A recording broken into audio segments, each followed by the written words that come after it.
Because world का सबसे बड़ा मार्स है, इसको मार्स फील्ड भी बोलते हैं, अलास्का में है। अलास्का में कहाँ? Seward peninsula.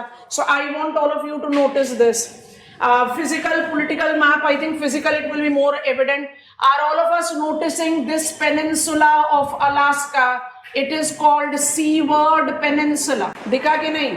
और यहां से नोटिस करो, ये पेनिनसुला बिल्कुल छोटा सा आपको आपके मैप में दिख रहा होगा, ये साइबेरिया का पेनिनसुला है, इसका नाम है चुकची पेनिनसुला. सोच कर देखो, Alaska and Siberia almost touches each other at. इस वाटर बॉडी का नाम क्या है? आई एम राइटिंग इट है, Bering strait. Bering strait is the water body that connects Pacific ocean and Arctic ocean. आप लोग सब पहुंचे हो कि नहीं?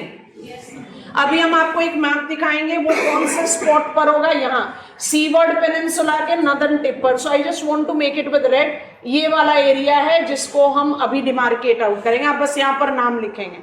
But before that, it is this peninsula and these islands. ये islands आपको आपके मैप पे दिखाई दे रहे होंगे.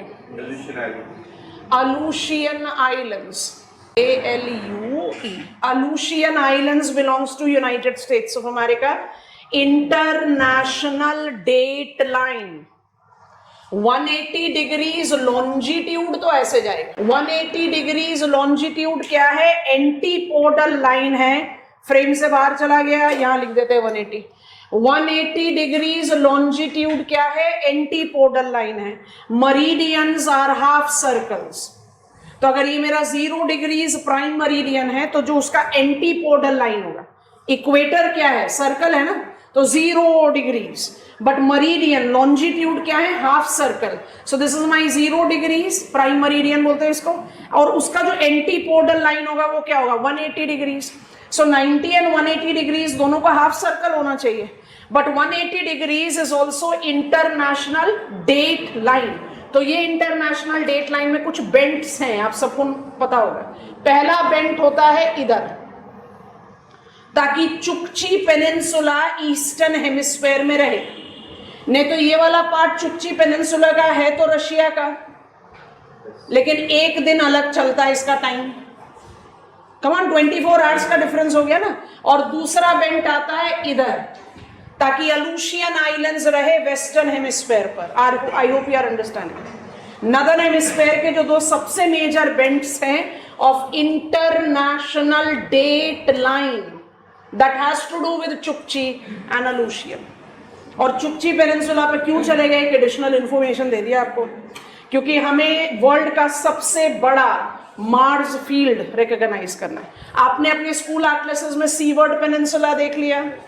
Eight Seward peninsula north eastern tip ऐसा सर्कल मार्क कर लो. और हमें जरा गो अहेड दो, जो भी कुछ आपको यहाँ से नोट डाउन करना है. अलूशियन आइलैंड्स, अलूशियन लो. अभी नेक्स्ट ब्लॉक में तो क्लाइमेटोलॉजी में ही आ जाएगा, पर आइलैंड्स आएगा ओशियानोग्राफी में. बड़े आगे दिखाएं डायग्राम. सीवर्ड पेनिनसुला एक्चुअली कौन सा पार्ट है? North eastern part. And what is the name of the world's largest marsh? Espenberg. ये पूरा मार्स फील्ड है. एस्पेनबर्ग जो है वो एक मार्स नहीं है, बहुत सारे कंबाइंड है. Whitefish maar, Devil Mountain maar, north and south Killeak maar. I hope you are noticing it. किस स्पॉट पर? Seward peninsula. अब आप नोटिस करो ओरिजिनल हॉरिजॉन्टैलिटी. ये होस्ट रॉक है, जो सारे different shades of grey and yellow में दिखाई दे रहे हैं, they are all host rock. You imagine this red patch. अब ये जो सॉलिडिफाइड मैग्मा है, प्लूटॉन है, इसको आप कैसे जज करो? कैसी बेडिंग है इसकी? वर्टिकल है कि हॉरिजॉन्टल है? डिफिकल्ट है. Yes or no? So what is this? See your flow chart. Batholith.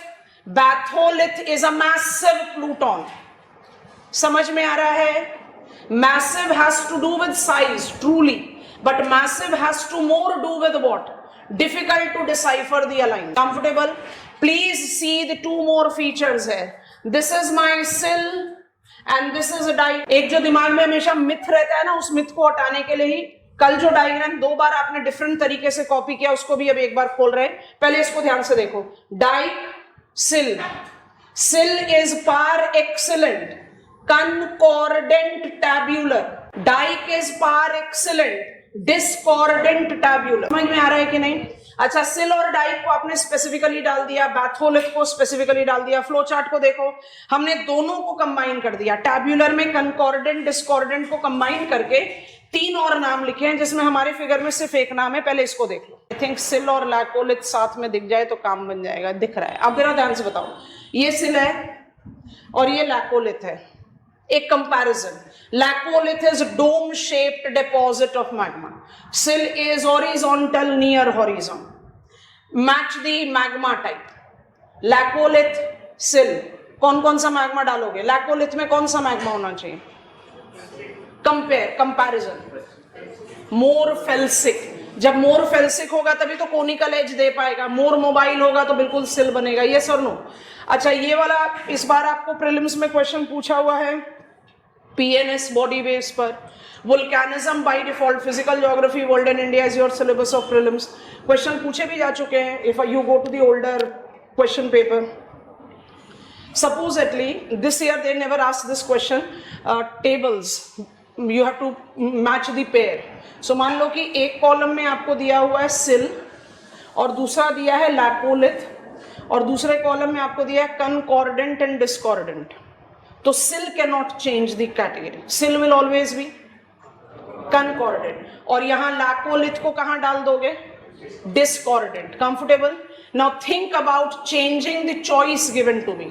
Laccolith रहता है एज इट इज, सिल की जगह एग्जामिनर ने मुझे डाइक दे दिया, तो now dike will be matched with discordant and laccolith को आप सेफली एडजस्ट कर दोगे कंकॉर्डेंट के साथ। Are you getting it? इसलिए हमने फ्लो चार्ट में उसको इस तरह से डिफाइन कर दिया। आंसर राइटिंग में आप उनको कंबाइन करके लिखो, कंकॉर्डेंट वेरिएंट करके लिख दो, डिस्कॉर्डेंट वेरिएंट करके लिख दो, कोई गड़बड़ नहीं। सिल और डाइक जगह नहीं बदल सकते। I think I am making sense. You just need to be cautious with appropriation, क्योंकि जब आप laccolith dome, lopolith saucer and phacolith waves को जस्टिफाई करते हो तो वहां पर आप एसिडिक मैग्मा लेकर चल रहे हैं जहां some vertical element is involved. So I can put them into discordant और I can put them into concordant also.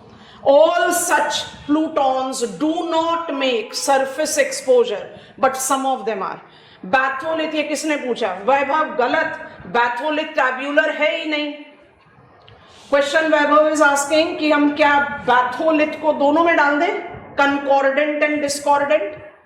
Question itself is wrong. What is batholith? Massive, उसका तो अलाइनमेंट है ही नहीं। And please see before I ask you to write, ये आपको colour से imagine करना है। जेनोलिथ, अपने फ्लो चार्ट में देखो, जेनोलिथ भी लिखवा है। जेनोलिथ्स आर, कलर को मैच करो, xenoliths are remnants of host rock. Remnants क्यों जरूरी है कि हम इसको बैथोलिथ के साथ लिखें? आप जरा सिल को देखो, आप डाइक को देखो, लैकोलिथ को देख लो, यहां पर लैपोलिथ और फैकोलिथ नहीं है। यस और नो? अब इनकी डेवलपमेंट को आप होस्ट रॉक से कंपेयर करो। Are the host rock remnant और स्टिल डोमिनेंट? डोमिनेंट। आप इसको जेनोलिथ थोड़ी बोल सकते। यस और no? Xenolith is defined as remains of host rock, so automatically it will go with massive pluton. Limitation of cross cutting relation, imagine करो, fast forward, cross cutting relation याद आ गया? Virtual class. जेनोलिथ को खत्म कर दो, xenolith भी खत्म, melted, replaced. Principle of relative time flattened, zero. Relativity of age तभी तो मैनेज होगा जब एक यंग है और एक ओल्ड है। यस और no? So you get multiple examples from plutons to add on to your principle of cross-cutting or cross-bedding relation. Xenolith being remains of the host rock is best matched with massive. एक नाम नहीं बताया, वो भी देख लो, stock. ये बस relative term है. Stock is nothing but small-sized batholith. इसलिए हमने उसी कॉलम में उसको लिखा। ये सब सॉलिडिफाइड है, ये सब इग्नियस रॉक ना। एक्टिव लावा फ्लो, ये सॉलिडिफाइड सोर्स को जज करो। अगर ये हम तो ये तो रिलेटिविटी ऑफ द डायग्राम बना रहे हैं कि मैग्मा का सोर्स यहां से है। आप ऐसे सोचो, मैग्मा ने पहले इसको बना दिया, अगर आपको ये कंफ्यूजन हो रही है, ये बन गया, उसके बाद मैग्मा यहां पर सॉलिडिफाई होना शुरू हो गया, ये भी तो हो सकता है। Anything that we are naming right now are solidified, they are plutons, they are igneous rocks, they are not magma.